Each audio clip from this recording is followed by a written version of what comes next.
Well, it was World Chimpanzee Day yesterday, marking 63 years since world-renowned primatologist Dr Jane Goodall first visited Gombe Stream National Park to study wild chimpanzees. Janie Seal spoke to Dr Goodall about the importance of protecting them and the incredible work she has done throughout her life. Thank you so much for joining us. Your work that you have done since 1960, it's absolutely extraordinary and, as you said, highly endangered. What do we need to know? What is the importance of World Chimpanzee Day? Well, I think people need to understand that chimpanzees aren't the cute little creatures that we see dressed up on television screens and advertisements. They're wild beings and so closely related to us with all their emotions.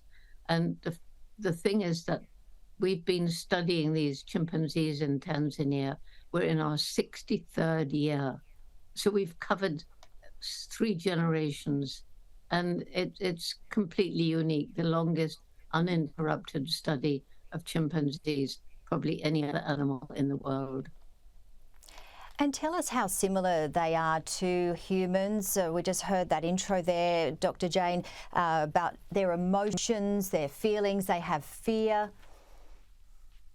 Yeah, they have. Well, I mean, they're non-verbal communication, kissing, embracing, holding hands, patting one another for reassurance. Males swaggering upright, competing for dominance, shaking their fists, looking as big and strong as they possibly can, reminding me so much of many male politicians, human politicians.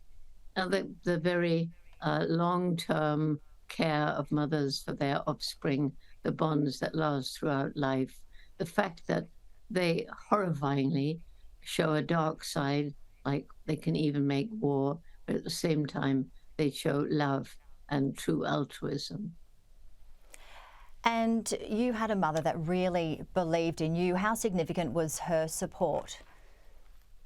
Oh, fantastic. I mean, I was born loving animals, and she supported that love. She didn't get mad when I took earthworms along with earth into my bed. She just said, Jane, I think they'd be better off in the garden. She found books for me about animals. You know, I grew up in World War II, and you couldn't buy new books. So she got books from the library. And I was 10 years old when I got the little book, Tarzan of the Apes. And of course, I fell passionately in love with that glorious Lord of the Jungle. And then, as I saw in your little pre-video, you married the wrong Jane.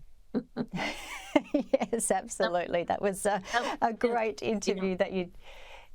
Yeah, a great interview you did on Jimmy Kimmel. Yeah, it was the beginning of my dream. I will grow up, I said to everybody. I will go to Africa, live with wild animals, and write books about them. I didn't think of chimpanzees. That was too exotic. And everybody laughed at me. How will I do that? We didn't have money, and I was just a girl.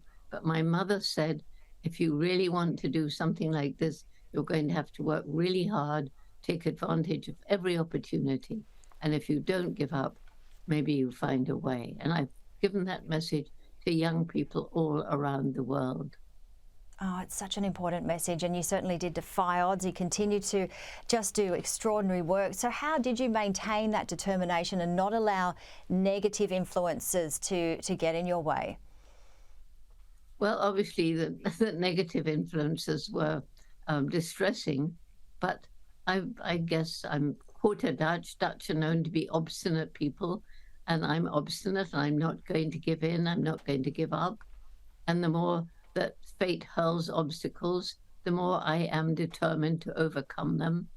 And right now, in the face of very dark times that we're living through, especially environmentally, you know, I care so passionately about wildlife. I care about the environment, but I also care about my grandchildren and all the young people that I meet around the world, which is why I began our Roots and Shoots program for youth back in 1991.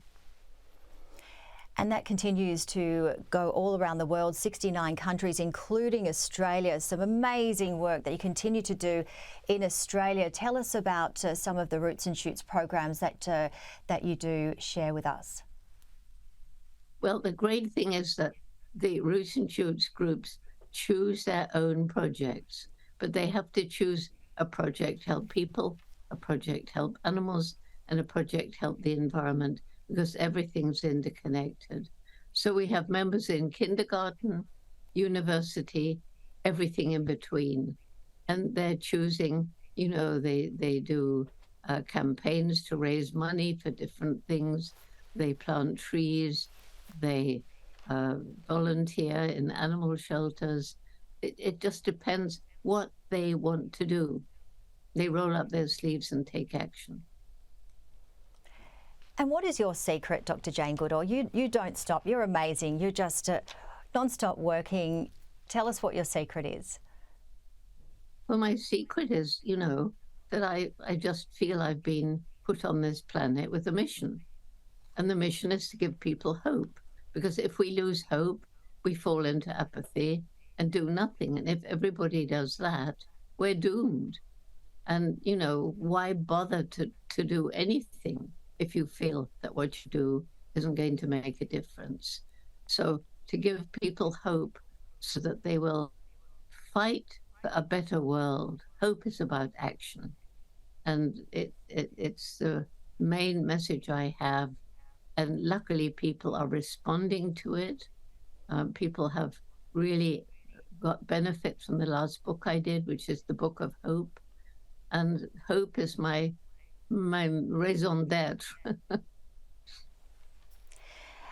I love one of your quotes, Dr. Jane. We hear, think globally, act locally, don't. If you think globally, you become filled with gloom, and you talk about making a difference. Just each and every one of us can make that difference. Such an important message.